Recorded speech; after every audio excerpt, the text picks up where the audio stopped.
Good day everyone, I'm Teacher Tins and welcome to my YouTube channel.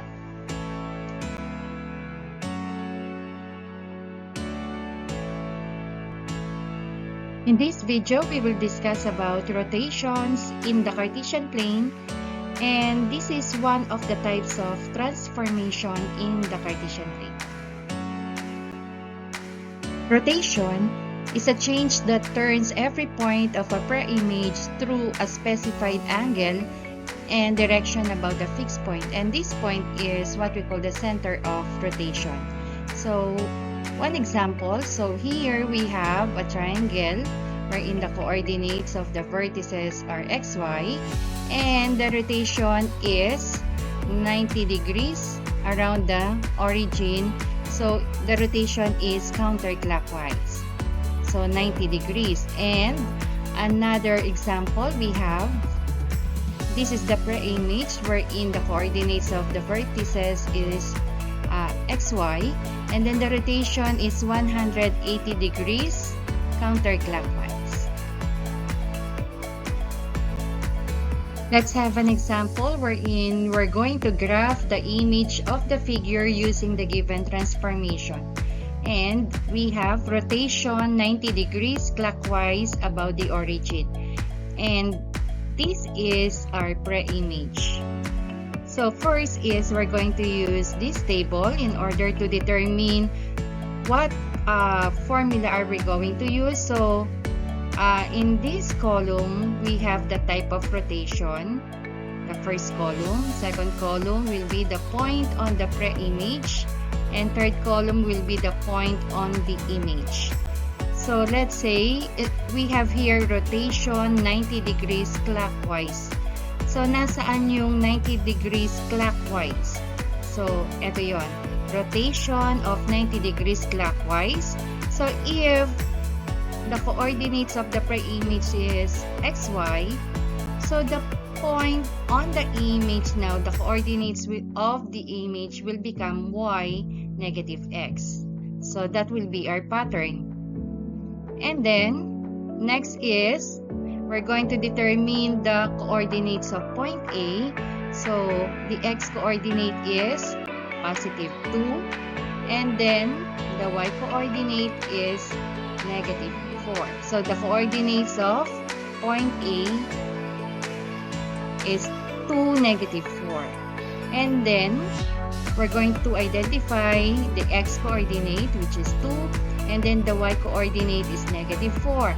And then we will follow this. Susundan natin to. Yung x sa pre-image ay magiging y coordinate ng image at magpapalit siya ng sign. And then yung y coordinate ng pre-image ay magiging x coordinate ng image.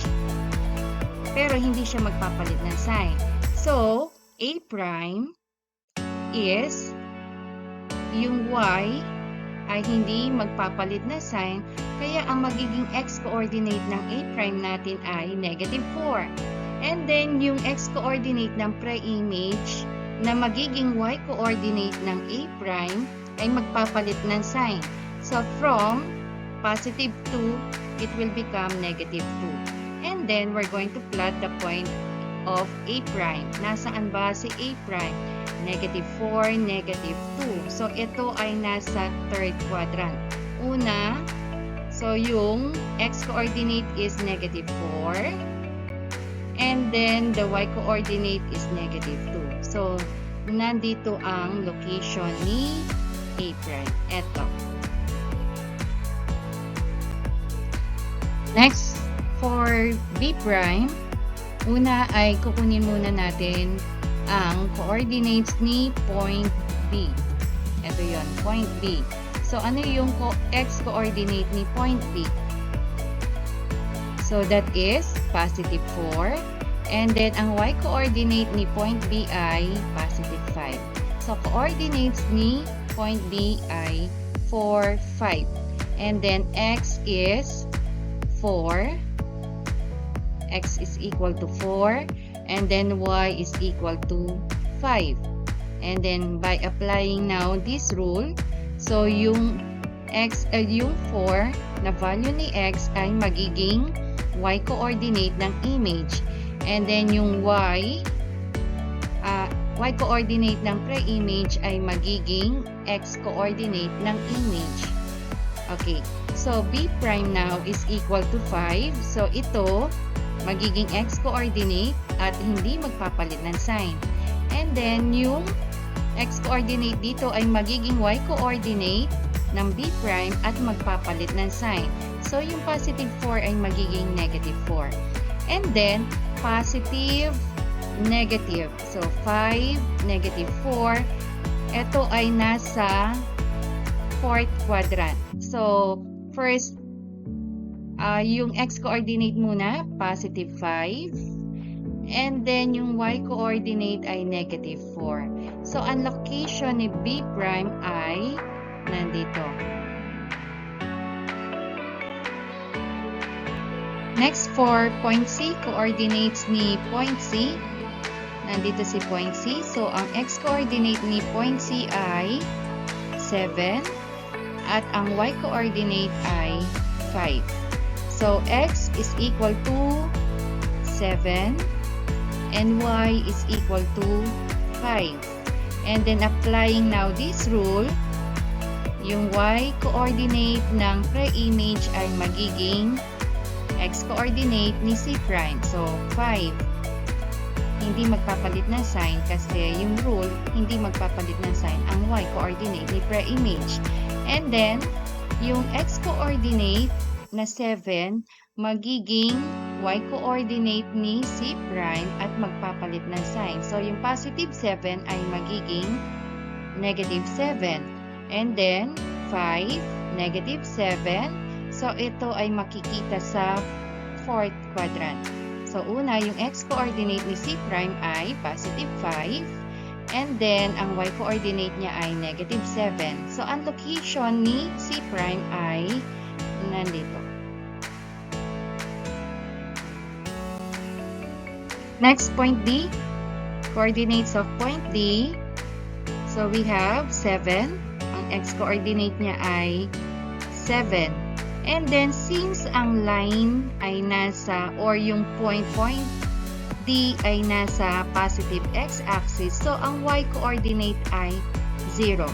And then, next value ni x ay 7. The value of y is 0. And then, applying now this rule, so yung 0 ng y-coordinate ay magiging x-coordinate ni b prime, d prime.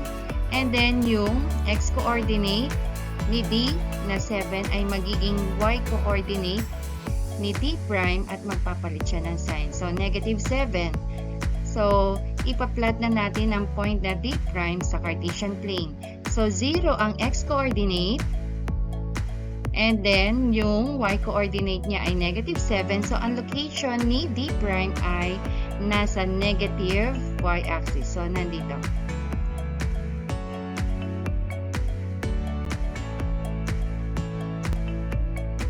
So, from the pre-image na A, B, C, D, so this will be now the image which is A prime, B prime, C prime, D prime. So, this will be now the image if the pre-image will rotate 90 degrees clockwise. Another example, we're going to rotate now the pre-image 180 degrees clockwise about the origin. So, nasaan yung 180 degrees clockwise sa table natin? So, ito yon, rotation of 180 degrees clockwise or counterclockwise. So, same lang naman ang rule kapag ang rotation ay 180 degrees clockwise or counterclockwise, which is negative x, negative y. Okay, so next is we're going to determine the coordinates of point A.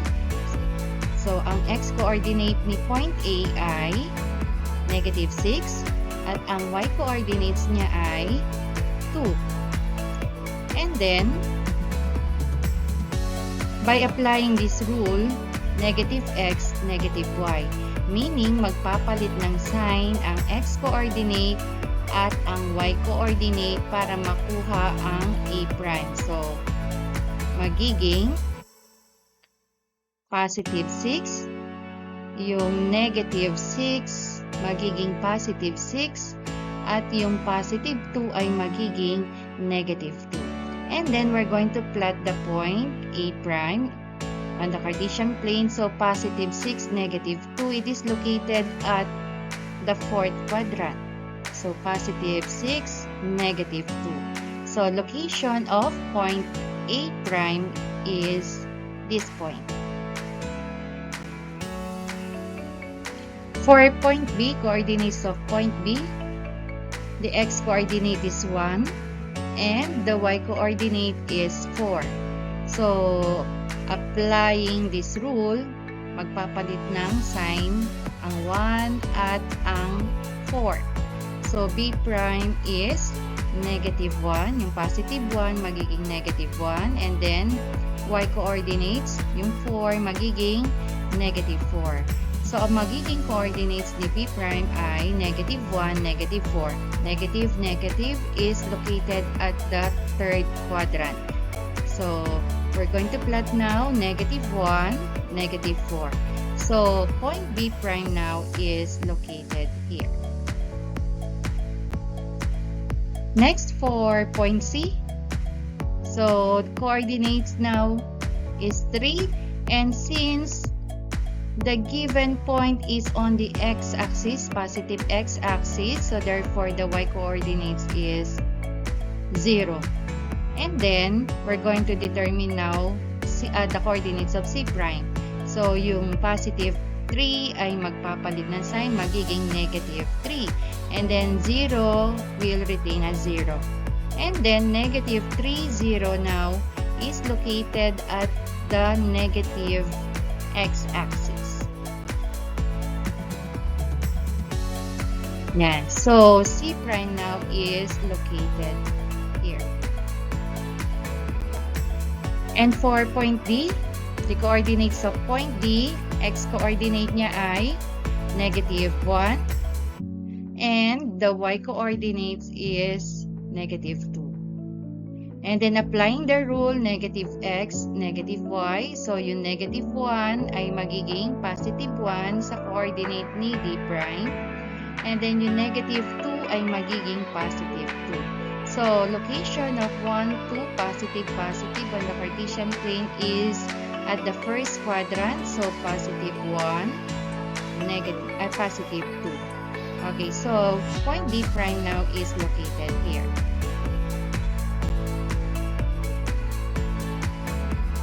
And this will be now the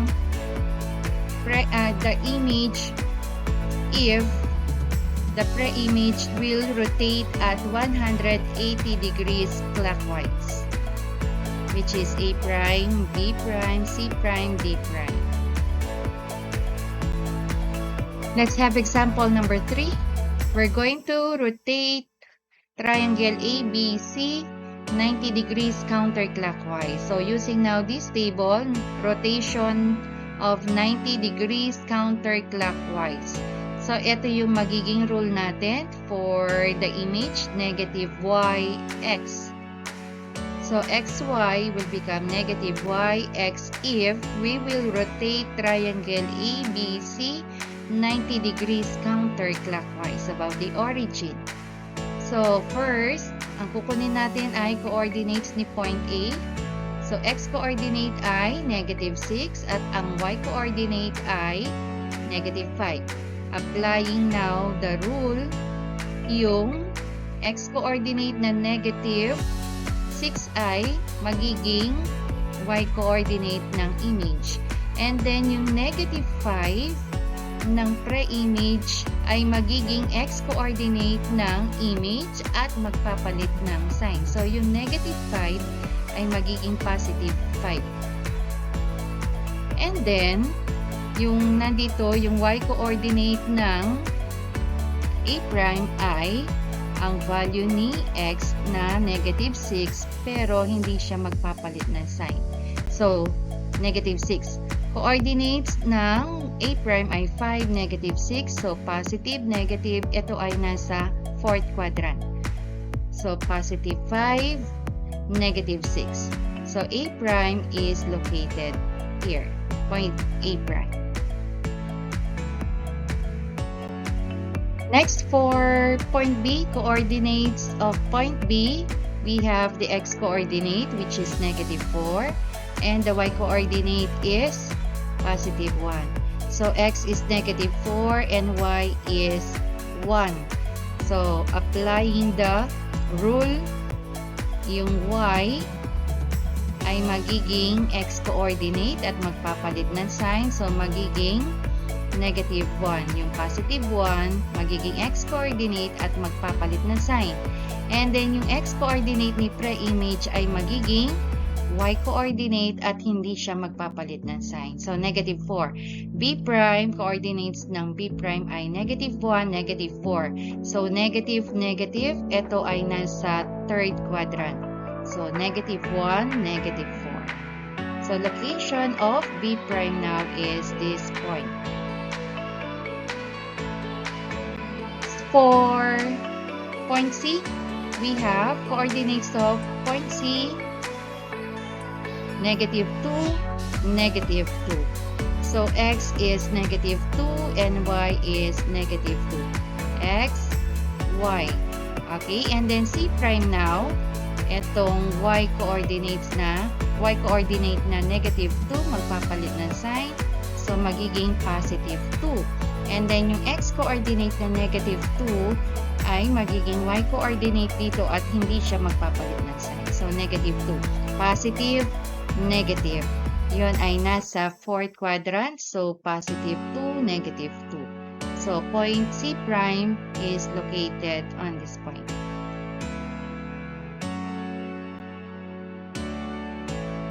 At ang magiging image ng A', B', C' ay ito.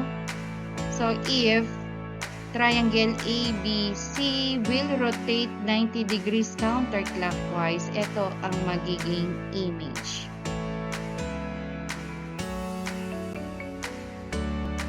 Thank you for watching. Please don't forget to like, share, and subscribe.